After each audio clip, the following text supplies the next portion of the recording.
is breaking news. Tonight at 5, we're following breaking news in Sun Prairie. Within the last hour, we got a major update from police on an investigation that started with child sex crime allegations at Sun Prairie West High School. News 3 Now's Tanasia Shaw is live in Sun Prairie tonight. Tanasia, what did we learn? Hi, Susan and Sarah. Now, we just learned that the former principal of Sun Prairie West, Jennifer Ploger, will face 2 counts of failure to report child abuse. Now, this all stems from an arrest last year of Robert Gilkey Messigayer, who is facing 15 felony charges, involving sexual misconduct with students. We learned that these charges are connected to Ploger failing to report inappropriate behavior between staff and students. First with the situation with Gilkey Messigayer, and again in January 2025 with a different teacher and student. As a father, the Sun Prairie Police Chief says this investigation was hard to go through. It's hard not to rationalize a situation like this, especially as a parent myself, and I speak for the parents in this community. Frustration, sadness. But we all, I signed up for this job to make sure that we uphold the law, and that's what today is about.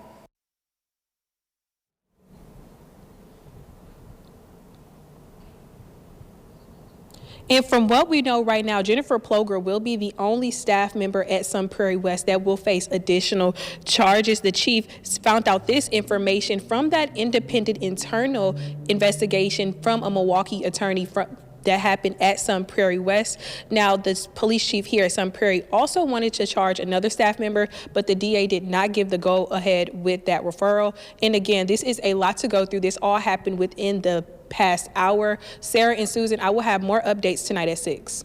All right, thanks so much, Tanisha. And ahead of the police department's press conference, Ploger's lawyer told members of the media that his client is innocent of the charges. Again, those are for failing to fulfill her obligation to report child abuse, one instance having to do with allegations about the school's former dean, Robert Gilkey Messigayer. There's a lot of case law that there can be a investigation before that obligation is triggered, and that occurred in this case. Her attorney argues this is made clear in findings from an independent investigation into the school's handling of the accusations against Gilkey Messigayer.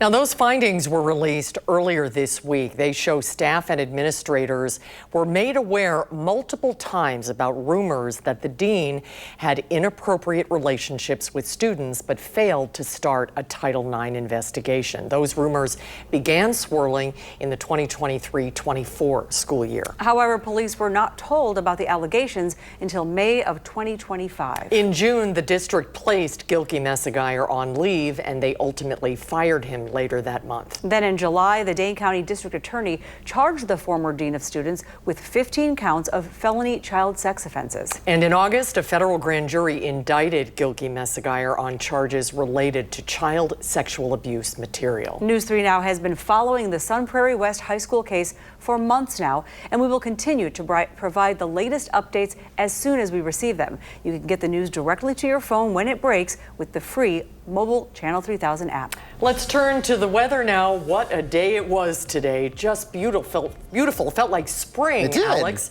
But it's hard to believe some snow might be on the way tomorrow. I guess flash to reality, right, Susan and Sarah? Back to winter we go. We had spring yesterday with the rain and thunderstorms, and today is nice mild temperatures, and back to snow as we enter Saturday morning, 6 o'clock in the morning. That snow breaks out across southern Wisconsin, and as we move through the day, it's widespread through at least noon, and then it pushes off to areas east of I-39 with some few leftover snow showers and flurries later in the afternoon.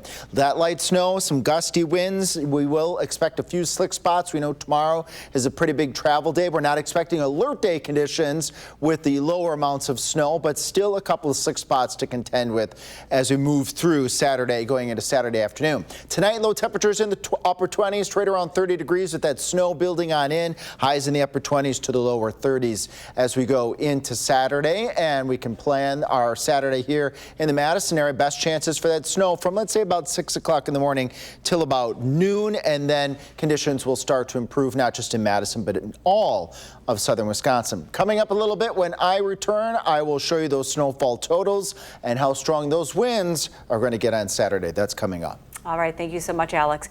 With several massive data centers in the works around Wisconsin, new research takes a look at how it will change the state's utility landscape. The centers would add demand for water and electricity. That comes after years of declining usage of both in Wisconsin. While recent plans suggest the centers would pay for the infrastructure needed to keep up with renewed demand, researchers with the Wisconsin Policy Forum are encouraging policymakers to be careful in their consideration when it comes to the center's power needs. The intention is that data centers will pay for this infrastructure costs, but there is uncertainty in the future, and it's something to kind of think about as we go forward. Is like, well, what if trends change? Then what will happen? Several data centers could be coming to the viewing area, including one in Vienna and one in Janesville. Jewish Social Services of Madison has been helping people of all different faiths for nearly 50 years.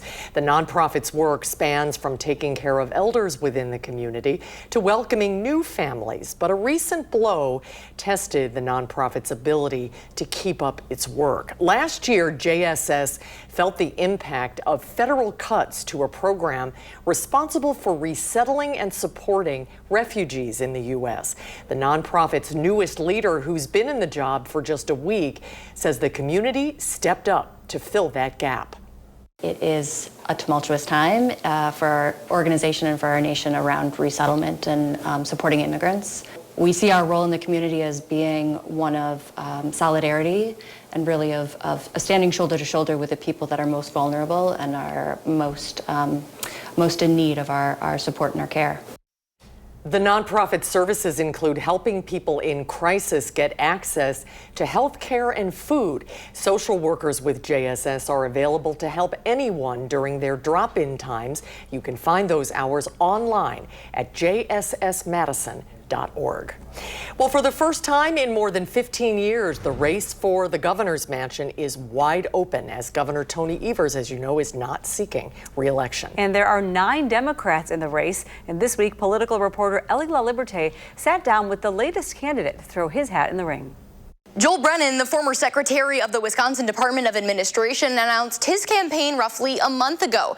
Brennan served under Governor Tony Evers from 2019 to 2022. But the 55-year-old is currently the president of the Greater Milwaukee Committee. Now, in his campaign announcement video, Brennan touted his experience in the Evers administration during the pandemic and listed housing and health care affordability concerns as top priorities for his campaign. How would a Brennan administration, or would it look different than an Evers administration? One of the ways I think it's going to be very different, that I can be a different kind of governor than Tony Evers has been, is I'll be able to be on the offensive a little bit more. There are things that he's been unable to do and been thwarted in the legislature by that we can do. The number one thing is expanding Medicaid, and expanding Badger Care. Brennan announced this week his campaign has raised more than $500,000 in 3 weeks.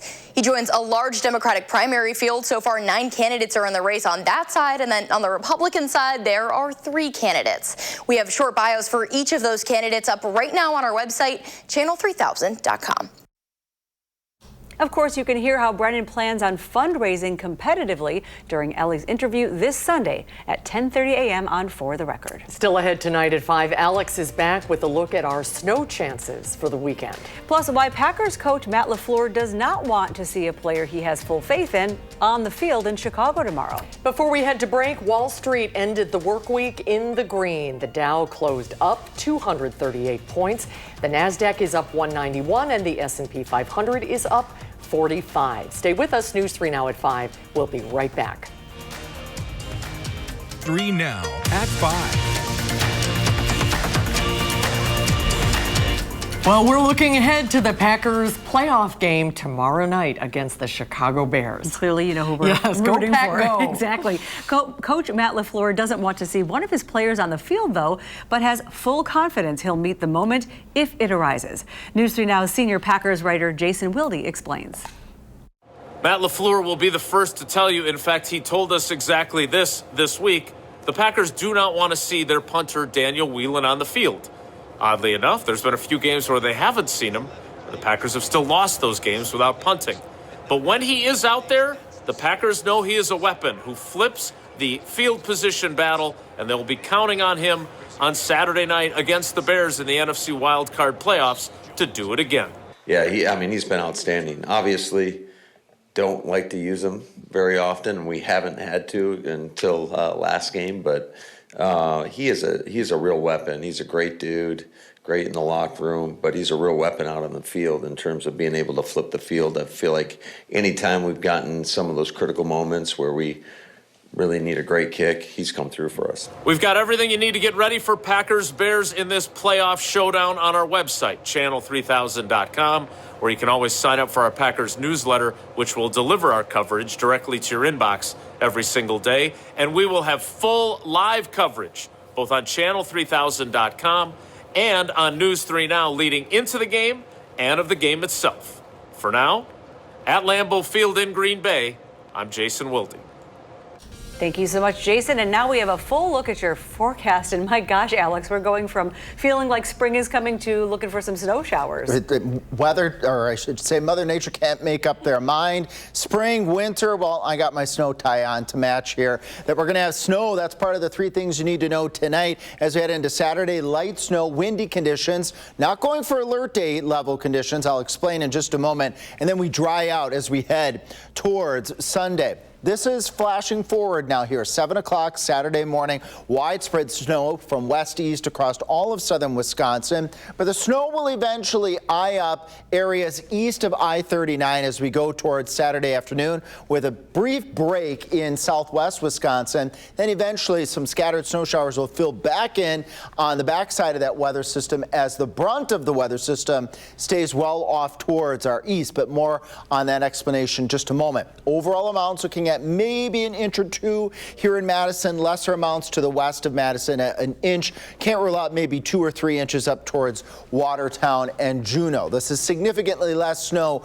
than what we were expecting earlier in the week. We will have some gusty winds as well to contend with, especially as the weather system moves into southern Wisconsin, and on the backside, winds gusting at times 25 to 30 miles per hour across all of southern Wisconsin. That'll blow that snow around a little bit. That will briefly reduce visibility with improving winds as we go a little bit further into Sunday. Those winds ease on up. But why not an alert day? I've been mentioning this now for 2 days now. We've been keeping a close track on this.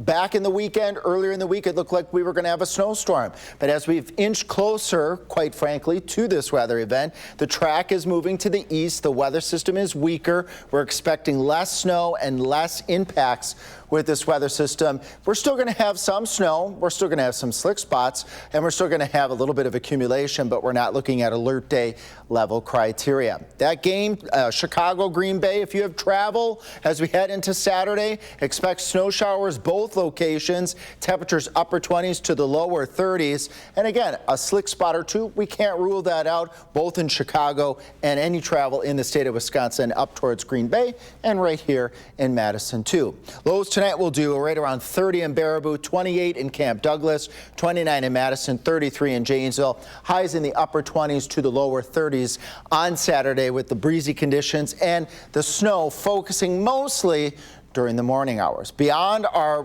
little winter event, well, here comes Mother Nature saying, let's bring spring back by the time we get into Monday, going into Tuesday, with temperatures cooling down as we head a little bit later in the 10-day. A lot of information on that 10-day forecast. Let's break it down here for you. Precipitation chances, can't rule out a rain or snow shower Tuesday through Saturday. Starting off cool, or mild rather, in the upcoming week, Monday through Tuesday. Then cool as we head towards next weekend. Not expecting alert days as we go out into next week. This is a newer graphic that allows us to recap that 10-day that has a lot of numbers and a lot of icons on it. And we got a photo here from Sauk City, right on the Wisconsin River. Bald eagle being picked up here. Mary, thank you so much for capturing that photo. And look at the ice too on the area riverways. There are still the possibility for some ice jams with all of that rain that we saw yesterday. And if you want to send us your weather photos, hopefully I've given you you some time to scan that QR code in the upper left-hand part of your screen so we can get your photo on channel3000.com/weather, but also allows me to show your photo live on air. Again, Sauk City, Mary, thank you so much for that picture. Great shot, Mary. Thank you. Oh, that is beautiful. Thanks, Alex. And next, continuing coverage of the Packers versus Bears game tomorrow. Our crew is live in Chicago. We have team coverage when News 3 Now at 5 comes right back. At 5.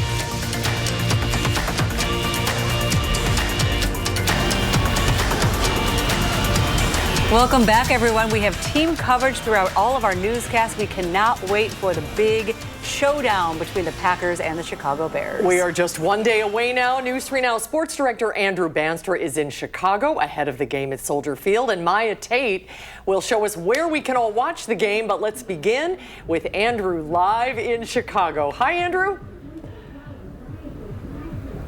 Welcome back into the Windy City. It's not so windy tonight, and it's really not that cold. The coldest thing that I've felt so far is the hostility from Bears fans that we've experienced here in Chicago. But thankfully, we are right outside Will's Northwood Inn, which is kind of a safe haven for Packers fans. I was just inside speaking with some of them who share my excitement for this incredibly important wild card round game between the 7th-seeded Packers and the 2nd-seeded Bears. Packers fans, for their share, are incredibly thrilled to have this opportunity to redeem what happened last time they played here at Soldier Field. We spoke to one fan, John, who just can't wait for the game to get started. Oh, man, I'm super fired up, man. It's just, Bears, Packers, man, this history. I mean, last time, a game like this happened was 2010, Packers, Bears, NFC Championship game. So just super fired up, man. I'm just hoping we can come on top. So I believe we got good faith, go Pack, go. Let's do it. So.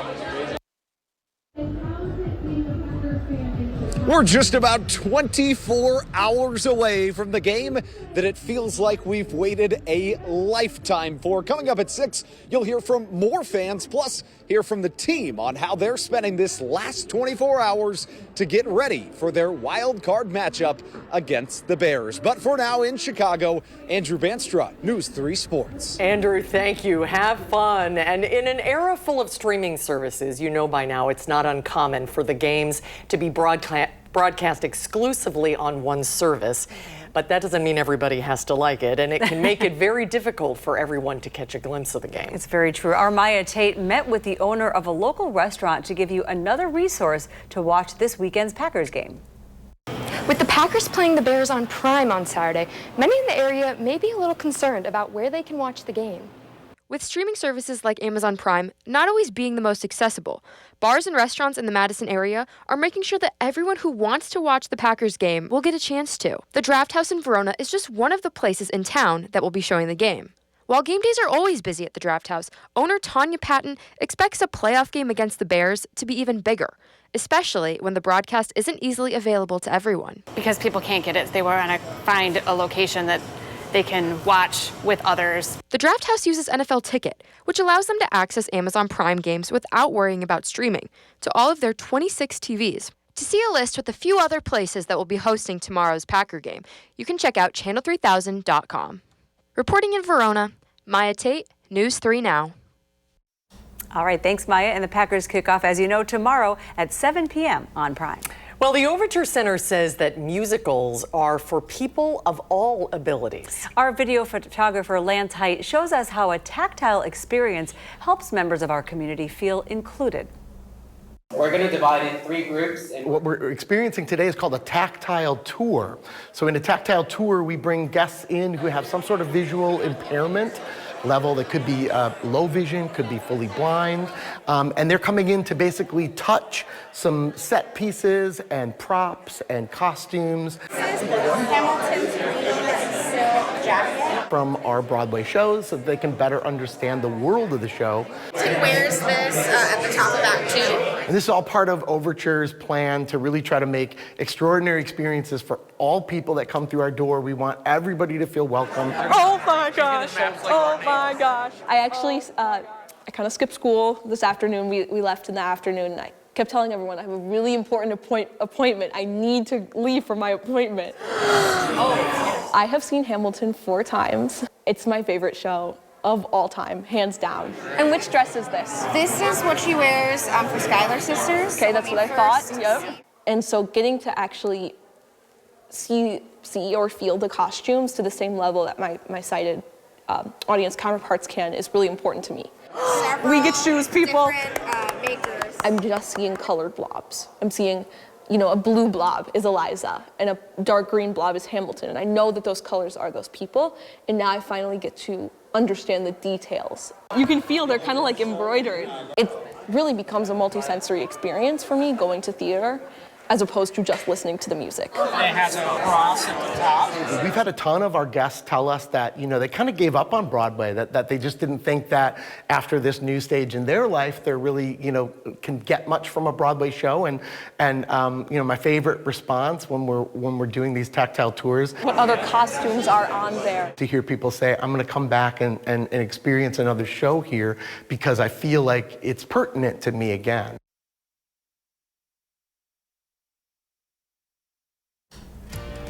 All right, thank you to Lance Height for that wonderful story. And when we come back, Alex will have a final check of your forecast. Senator Copel of the CBS Evening News here in San Francisco as we continue live from America.